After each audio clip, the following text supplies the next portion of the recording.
Hey guys, we are back with some more Seattle franchise mode. And in this one, we're at the trade deadline, and we have been on a little bit of I wouldn't call it losing streak, but we're definitely starting to, I would say, flatten out as a team, if you want to call it that. So loss right here against Tampa, loss, win right there against Montreal, but loss, shootout loss, overtime loss, and then win against Toronto. So only 2 wins in our past, what is that, 10 games about? Maybe 8 or 9, but doesn't matter. We've been on a little bit of a slide as of recent, so we do have to change something going into the trade deadline because there are teams who are catching up to us in the standings, like Calgary, like Dallas, like Winnipeg. So, at least in terms of the wild cards, so we have to make sure that we are going to be in because a year of no playoffs after making the playoffs when we weren't supposed to be making the playoffs would be kind of disappointing, especially given the progress that this team has made as you take a look at the lines. I mean, our third line, pretty much our first line of the future here, at least in Henrich and Crab. Not sure about Fawcett as much, but these two for sure. I mean, pure playmaker and pure sniper, first line of the future, and then maybe get a physical guy. So maybe Zadina, switch Zadina to the left wing in the future. But right now, what we need is more physicality because if you take a look here at the player stats, you'll see our forwards. I mean, we do have the forward with the most hits among forwards in the NHL in Chris Kreider with 157. If you take a look over here, over the entire league, Kreider has the most hits. But everyone after that, under 100 hits. And really, like Zadina, Crab, Dano. But really, other than that, no one else hits on this team. So I think we have to trade someone, and that someone is going to be Abraham Petrovich because he is a grinder. He's getting 16 points on the fourth line, but he doesn't take too many shots, so he's not really generating too much offense. He's not hitting. He does block a little bit, but it's just like he's almost, I wouldn't say empty presence out there, but he's very close to it, because as a grinder, you kind of expect him to be getting hits, but only 28 hits as a grinder. Not really what we're looking for here. We do need more physicality, so we're going to be moving him out, and we're going to be calling up Scott Laughton, because if you take a look down here, 212 hits for Scott Laughton. I mean, obviously that is the AHL, but if you take a look at his NHL numbers, still he gets 100 plus hits per season, 126, 174, 121, 108. That's just in the simulation years, right? So we are going to be calling up Scott Laughton after we trade Petrovich because we do have the maximum roster limit of 20 skaters, as we do have 3 goaltenders as well. So we are going to be doing that. And then one more thing I'm going to point out before we go into the trade screen here. Jake Guentzel, 17 points on the second line in 63 games. That's bad enough as it is. But you take a look. Power play points, 12. That means he has 5 even strength points in 63 games. That is absolutely terrible for Jake Guentzel. So, and I'm not gonna move him into center because Pavelski has like a 59 or something. Yeah, 50, almost a 60% for faceoff. So I'm not taking Pavelski out of the faceoff circle. And I mean, I don't know. I just don't know what to do with Guentzel. I guess I'm not gonna trade him because he's got that 91 for poise. But if he doesn't pull through in the playoffs, then we might have to consider just releasing Guentzel because this is the last year of his contract. And I went into the contract screen before to see if I could offer him an extension, and he wants like 5.2 or something. And that kind of production is just not worth $5.2 million. So if Guentzel can't turn it around in the last part of this season or in the playoffs, then he might be gonzo in this upcoming off season here, boys. But we do have, I might add, we do have players like Ryan Mowers and Stuart De Silva coming up next year, who are 82 and 79 overall already as it is. So if we're looking to push some players out, Gensel might be one of them. So, because that's not good enough for Jake Gensel. So what we're actually going to be doing first, I'm going to be removing the alternate from Jake Gensel's jersey, because that is some uninspired hockey right there, Jake Gensel. I'm going to be reassigning that A to Ryan Nugent-Hopkins. He's been an offensive leader for this team. 20 goals, as you can see. I believe he's second on the team in goals, and he is definitely in the top 3 for points. Yeah, he's first for points. So yeah, I mean, second in goals, tied for third in assists. So, and then +5. So he's definitely deserving of that A, and Gensel is not as of right now. He's got to pick it up. And now let's finally get to the trade screen. I've been having to do a lot of explaining here, or just a lot of analyzing, I suppose. So let's finally get to the trade. Let's get Petrovic on there, and we will be trading him to the St. Louis Blues. Not for too much, just because, I don't want to get past the roster limit, so we're just going to go for a second-round pick for next year. And maybe I'll squeeze a 4th on there for this year. Let's see. Proposed trade. Will that go through? Just a bit low. And just to show you guys again, I'm Petrovic. He isn't doing his job. What I expect him to do, at least, which is hit. And he is not doing that. And he doesn't produce offense. So let's just let's get maybe a 5th in here. See if that works. Proposed trade. Trade accepted from the St. Louis Blues. So now let us call up Scott Laughton and slot him in to the 4th line. And hopefully he'll bring us some more physicality there. Now, how's Danault been doing on the faceoffs? If he's been doing below, like, let's say 48, 51%. All right, I'll leave him in the middle. I'll leave Laughton on the left. And then Hardigan. You know what? I might move Gensel down to the 4th line just because Hardigan has 15 points. They're all even strength, right?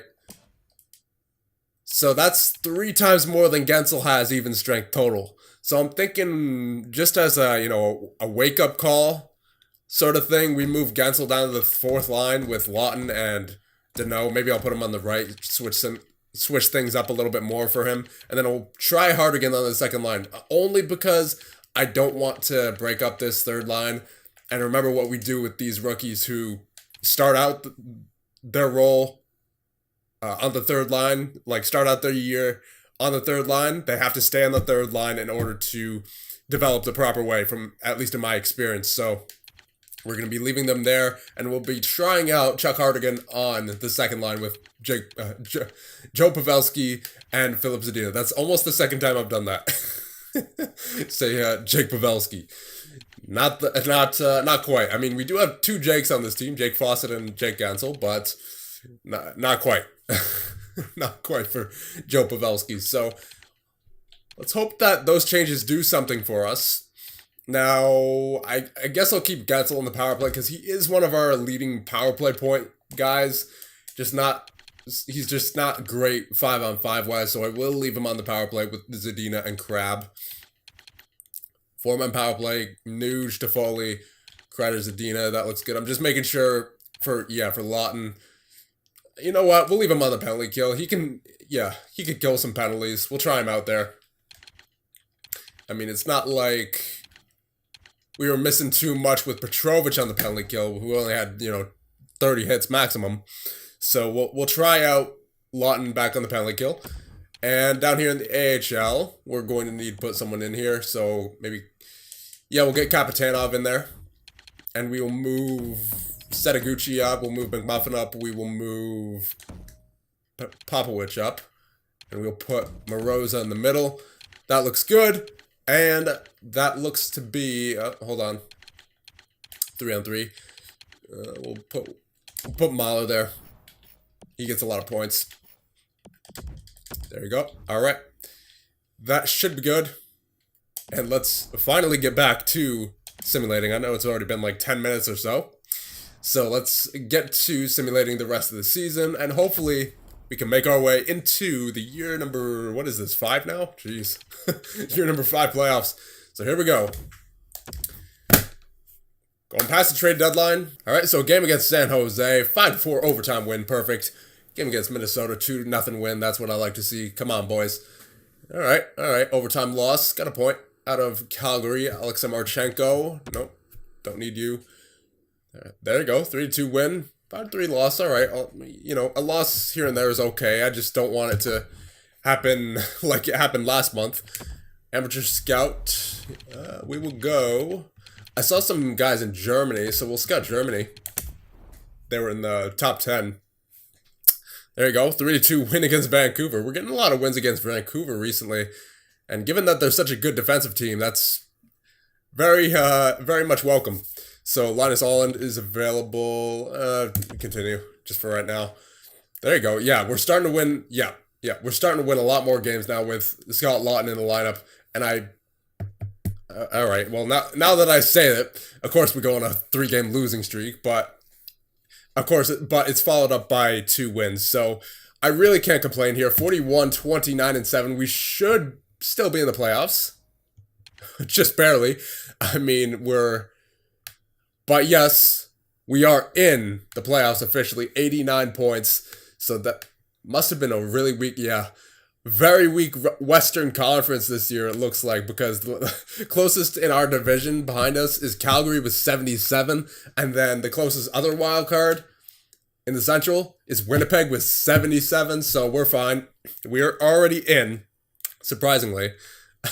But it was, it was a close race up until basically this past month when we started winning, especially but it'll be interesting to see what our stats have been with, what's his name, Laughton in the lineup. So Laughton only has 1 goal, but we didn't bring Laughton in back on the team for goals. We brought him on the team for physicality. So let's see his hits. Hits are, 28. He has the amount of hits in 14 games that Abraham Petrovich did in 63. So that's why we brought Scott Laughton back onto the team. He provides a nice physical presence for us on the 4th line. He does give away the puck a little bit, but he makes up for it with those takeaways, and of course he makes up for it very much with those hits, and he's not too shabby face-off wise either. So very nice decision there to replace Petrovich with Laughton. And now let's check points. So Nuge led the team with 56 points. Tyler Toffoli with 53. Derek Pouliot for a 3rd year in a row. I believe. Yep, 52 points, same as last year. But of course, still 5 games left, so he could improve on that. Not as great plus-minus wise, but still on the top 3 of our team. I don't know how he does it, but I'll take it. I will certainly take it. Philip Zadina with a breakout year. 48 points, 30 assists on the 2nd line. So, pretty nice. 12 power play points. Really cannot complain for him. He's officially a first-line forward, so we'll see what happens with that over the offseason with his growth. Pete Boychuk with 44 points. That is more like it. 95 offensive awareness, and as we take a look, he is pretty physical. He's starting to get physical. As you see in years past, he only had 22 and 41, but now he's starting to get the physical category a little bit. 70 up there, 114 blocks. Yeah, of course he's going to give away the puck because he's more of an offensive defenseman, but that's all right as long as he's getting the points, and he certainly did. 193 shots. He's starting to turn into a shooter as well, so he's looking pretty good here, boys. Looking pretty good. Only 19 penalty minutes, so he's disciplined. -8, but we'll work on that. We'll certainly work on that for Pete Boychuk. But the big thing here, 44 points compared to the past 2 seasons with 27. So he's certainly having his breakout year this year, and that's good. But unfortunately, not good for his contract because he might ask for more depending in the offseason. But Nelson Crab, oh my. 31 goals for Nelson Crab. He is definitely that sniper that we have been looking for the past, well, 5 years.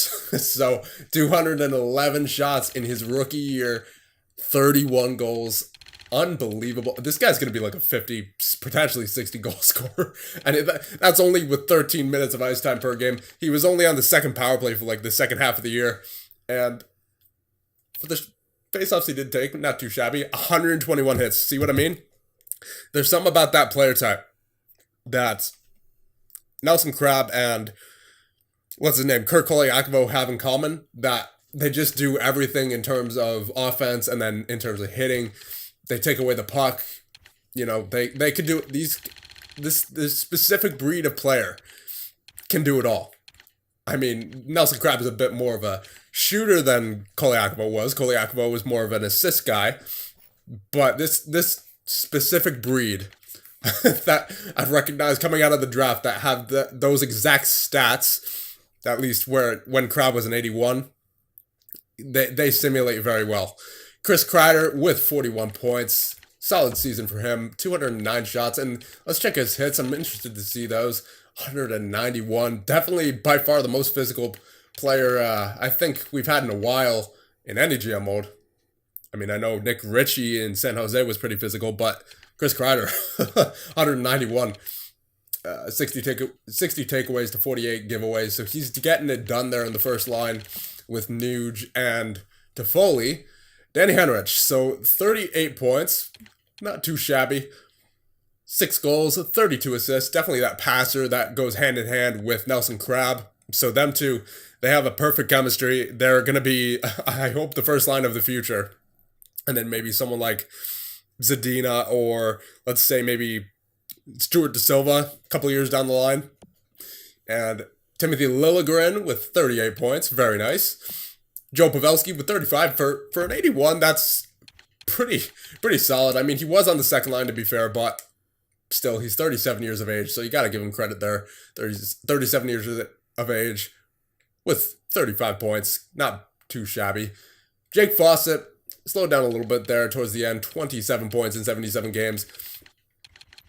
And I don't know. Honestly, I don't know why I'm going over the stats now as we're not finished with the season yet, but you may as well. We're only 5 games out of the playoffs. So, all right, so he's got a little bit of work to do there, does Jake Fawcett, but he did have a solid growth year. So looking forward to the future with him. Chuck Hardigan with 13 goals on the season, 20 points.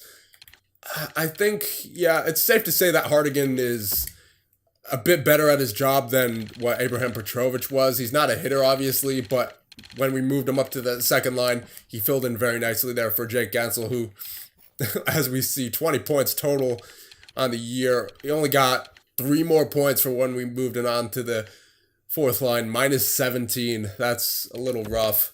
Let's check power play points, 14, so only 6 even strength points on the year for Jake Gansel. That is... it's quite something there, Jake. Philip Deneau with 15 points. Jonas Brodin with 15 points. Nathan Beaulieu with 12. Tanev with 8. Henrik Sedin with 5. And Lawton with 1. As we take a look at the advanced analytics here. Crabbe, Toffoli, Kreider, all with 200 plus shots. Boychuk was close. So was Nuge. Pavelski, Zadina. They're all shooters. They're all shooters for sure. Take a look at face-offs. Yep, Pavelski did very nicely. There, Deneau, 51.5. Pretty good. Nuge, Henrich could have done better as well. So hits, let's see. Yeah, I'm glad that we traded for, or not that we traded for, but we brought on Scott Lawton with 28 hits in 14 games. That was a clutch call-up right there. And then Tanev with 147, Beaulieu with 132, Zadina with 128. He's a bit of a physical presence there. Nelson Crabbe with 121. As I said, he's got that physical presence as well. And then takeaways. Let's take a look at this. Yep, Nuge, Kreider, Zadina, Toffoli. His ratio is pretty good. Really good, actually. 54 to 33. As an offensive player, especially. And then Henrich, pretty much even. And then everyone from here, not so much, but that doesn't really matter for them. mainly focused on our top 6 there for takeaways. So goaltenders, Mike Smith, 903. Doesn't look like we had any Cam Ward magic there, unfortunately. So we're going into the playoffs with Korpisalo and Brandon Lopp. So, or maybe, maybe Smith turns it on in the playoffs, but I think I'm going to shy away from Smith, at least for right now, unless I need like an ace in the hole. But for the most part, this we should stick to Korpisalo and Lopp in these playoffs. They do need the experience after all. So team stats, goals for per game. We were top of the division, 2.78 goals against per game. We were a little below middle of the pack, 2.69. And then the power play, near the top, 18.1. Can't complain too much. Penalty kill, sort of, I guess, right below the middle of the pack, 81.5. Not great. Could be better, but not too bad either. And then our home record was 21-14-3. Away record was 20-15-4. And our last 10, 6-4-0. So that'll do it. Well, just about anyway for this season. We still have a few more games to go. But I thought I would show the stats now that we are officially in the playoffs. So we will simulate those 5 games. And then we will see who we had in the playoffs. And then one thing we'll also do is check out the progress reports, because I'm really interested to see the second half of the season growth for Ryan Mowers and Stuart De Silva, as they were 82 and 79 to start the episode when we were at 63 games. So added 4 wins right there out of the last 5, so that's good. Going into the playoffs on a hot streak, Ryan Nugent-Hopkins with 60 points to end the season. We'll just go through this really quick since we checked him before the season ended here. So yeah, Derek Pouliot, 54 points. Zadina finishes with 48. Crab finishes with 34 goals. He had 3 more goals in those 5 games. My goodness, he's a sniper if I've ever seen one. Danny Henrich finishes with 43. Fawcett finishes with 30. And then as we take a look, I'm interested to see Lawton's hits here. 33. All right. Not too shabby. And then take a look at goaltenders. Mike Smith. All right, you got it back up there. 9-13. Can't complain, but still, I think I want to go with Korpisalo and Lopp to start out in the playoffs. And that'll about do it for that. Now, as we check out, not the awards just yet, not that time of year, we're going to go to I guess we'll start with the injury report, then we'll go to the progress reports. So, St. Louis, nothing. Tampa Bay has lost Alex Petrovich. Toronto has lost Keith Kincaid with a torn groin till May 17th. Vancouver, nothing. Vegas, nothing. Washington, nothing. Winnipeg has lost Logan Stanley with a sore shoulder until April 12th. Anaheim has lost Ryan Getzlaf with a mild concussion. And Hampus Lindholm with post-concussion syndrome till July 5th. Rough. Arizona, no one. Boston, no one. Buffalo has lost Jake Gardner. No one. Columbus has lost Artemi Panarin with a concussion. That's big for them. Edmonton, Florida. LA has lost Rick Nash. And Minnesota has lost... Is that Justin Verdarski? With a separated shoulder until May 12th. I was about to say Anthony Verdarski.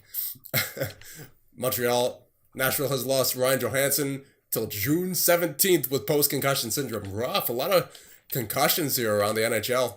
Rangers, Flyers, Penguins have lost Connor Sheard with an MCL sprain until May 16th. And that will do it.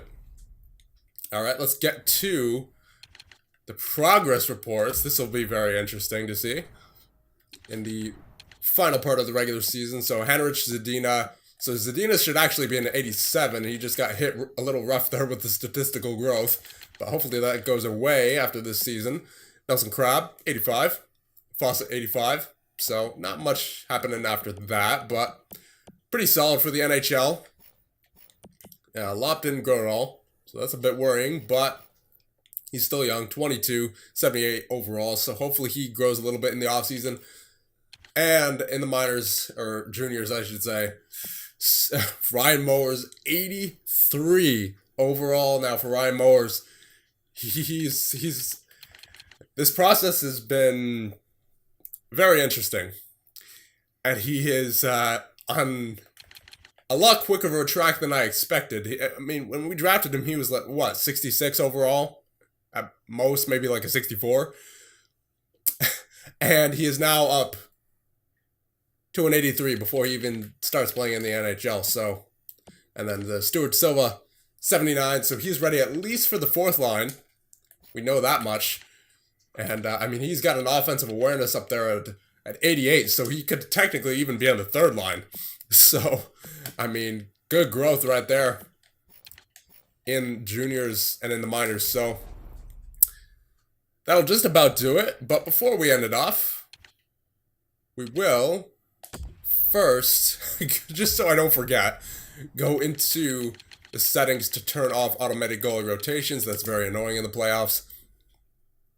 And then we will see who our opponent is in round number 1. So let's just make sure that Korpisalo is in there to start game number 1. Goaltenders, yes he is. Let's take Smith out of there. Let's get Lop.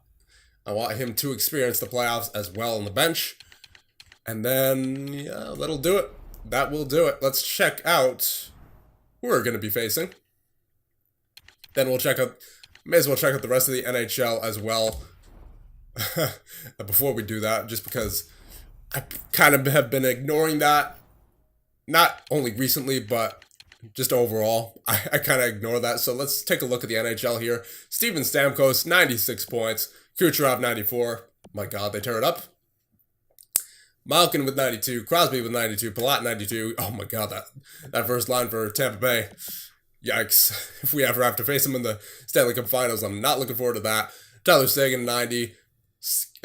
Patty Kane, 88. Zibanejad, 87. Ben, 85. Tavares, 83. Patrick Laine, 80. Claude Giroux, 79. Kessel, 79. Barzal, 79. Eberle, 78. A lot of point-per-game players here. Morgan Riley, 77. Tarasenko, 76. Matthews, 76 and 78. Eichel was 74. Ovechkin with 36 goals, 73 points. Pasternak with 72. Backstrom with 72. Stephen Neal on Buffalo with 71. And then Evan Black on the Islanders, who is an 89 now, with 70. What draft was he? He was 2019. He was the Zadina. No, that wasn't the Zadina draft. That was the Boychuk draft, where he went to the Islanders. So looks like he had some good growth as well. Stephen McCann on the Sharks with 70. Voracek, and he's only an 81 overall. He's only an 81 overall, 89 offensive awareness with 70 points. Third line scorer. Whew, what a breakout year for this guy in San Jose. Jake Voracek with 70. JT Miller with 70. All right, that's enough of that. We'll check out goaltenders with a minimum of, let's say, 30 games played. 20 games played, that's fine too. So Dr. Demko, yeah, we all knew that.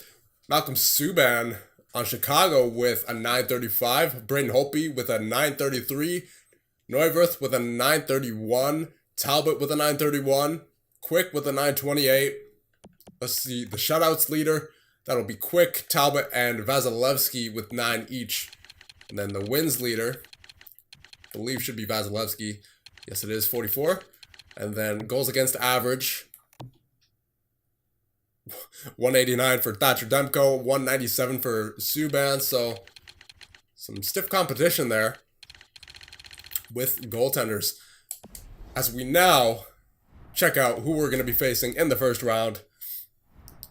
It's been a long video. I wasn't expecting it to be this long of a video, but let's check who we have in the first round so we could get this video all wrapped up. And it will be, most likely, not the Edmonton Oilers. It will be the Arizona Coyotes. All right, so in the Western Conference, we have Edmonton versus Dallas, Vancouver versus LA, Chicago versus St. Louis, your Seattle Emerald Empire versus the Arizona Coyotes. And in the East, I wish it didn't do this. Come on. Tampa versus Tampa versus the Washington Capitals. Toronto versus the Ottawa Senators. Pittsburgh versus Philly. And New York versus New York. The Battle of New York. So that'll just about do it. And the next one, we'll get to the year number 5 playoffs versus the Arizona Coyotes. See you guys in the next one.